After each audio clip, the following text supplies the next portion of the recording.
اللهم صل على سيدنا محمد يا رب صل وسلم دائما ابدا على حبيبي.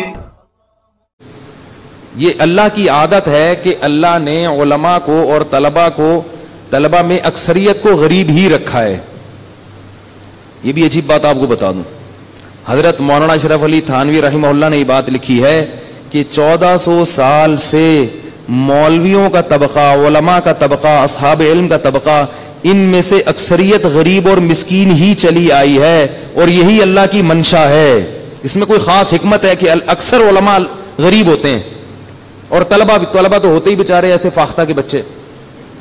ہمارے فرمائے کہ مدارس کے طلبہ کو جا کے دیکھو, ایسا لگتا ہے فاختہ کے بچے نہیں ہوتے, مرجھائے. کبوتر کے بچے میں تو پھر بھی تھوڑا سا دم ہوتا ہے, ایسے مدرسے کے طلبہ ایسے فاختہ کے بچوں کی طرح لگتے ہیں, غریب ہوتے ہیں. کیونکہ وہ 8 سال جو جوانی کا بہترین حصہ ہے, جو وہ کوئی ڈپلوما کر لیتے یا کوئی اپرینٹسشپ کر لیتے یا کوئی کورس کر کے اپنا کیریئر بنا لیتے, وہ بہترین زندگی کہاں گزار دیتے ہیں؟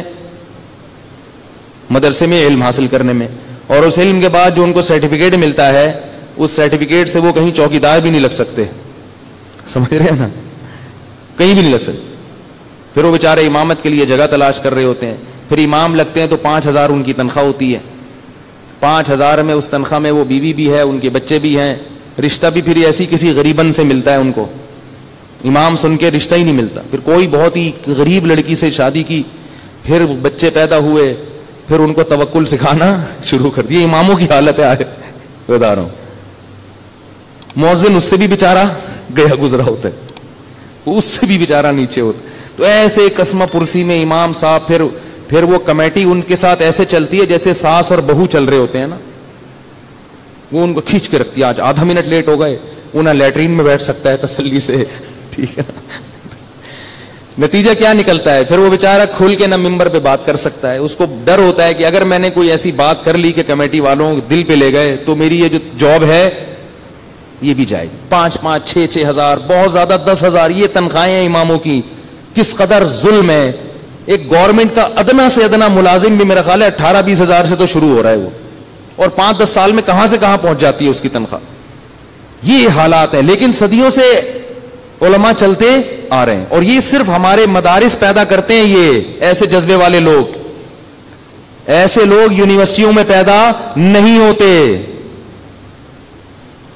یونیورسٹی میں بھی پڑھایا جاتا ہے, اسلام پڑھایا جاتا ہے, میں یہ نہیں کہہ رہا کہ وہاں غلط کچھ پڑھایا جاتا ہے. یہ قربانی نہیں ہوتی. یہ قربانی کہاں ہوتی ہے؟ صرف مدرسوں میں ہوتی ہے. تبھی وہ اپنے اساتذہ کا احترام کرتے ہیں, کیونکہ قربانی دے کے علم حاصل ہو رہا ہے نا. اساتذہ کے ساتھ بد کلامی نہیں کرتے, بے ادبی نہیں کرتے, ایسے کلپ بنا کے نہیں ڈالتے کہ اپنے اکابر پر کیچڑ اچھالا جا رہا ہو. میں آج دیکھتا ہوں کچھ نوجوان لڑکے ہیں, مسائل بیان کرتے ہیں یوٹیوب پہ. مسائل بیان کرنے کا انداز ایسا ہوتا ہے کہ اپنے ہی باپ دادا کو برا بھلا کہہ رہے ہوتے ہیں جن سے علم حاصل کیا. ایک نوجوان ہے, میں اس کا بیان سن رہا تھا یوٹیوب پہ. وہ ایک مسئلے میں اس نے اختلاف کیا اپنے بڑوں سے, کہہ رہا ہے میں یہ مسئلہ بیان کر رہا ہوں, چاہے یہ مسئلہ سن کے کسی کے پیٹ میں مروڑ ہوتا ہے تو ہوتا رہے. حالانکہ مجھے پتا ہے اس کے جتنے اکابر ہیں ان کی رائے اس کے خلاف ہے. تو مطلب کیا ہوا کہ میرے بزرگوں کے پیٹ میں مروڑ ہوتا ہے تو میں نے کہا یہ تمیز ہے اس کو. ایسے علم کا کیا کرنا ہے بھائی کہ جس میں بھائی آپ یہ بھی تو کہہ سکتے ہو کہ میں یہ مسئلہ بیان کر رہا ہوں, بلکہ ہونا تو یہ بھی بے ادبی ہے کہ آپ اپنی رائے کو اپنی بزرگوں کی رائے کے خلاف کر کے پیش کریں. اگر رائے ہے اور آپ تحقیق کے اہل ہیں تو پھر آپ یوں کریں کہ بعض حضرات کی یہ تحقیق ہے جو کہ صحیح معلوم ہوتی ہے.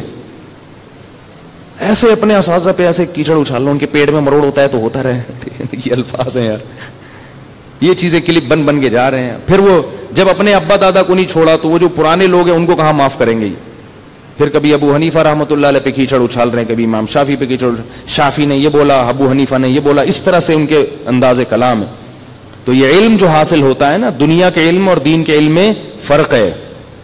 بلکہ دنیا کا علم بھی جو ادب تمیز کے ساتھ حاصل ہوتا ہے, اساتذہ کا احترام کے ساتھ حاصل ہوتا ہے, اس میں بھی برکت ڈالتے ہیں اللہ تعالیٰ.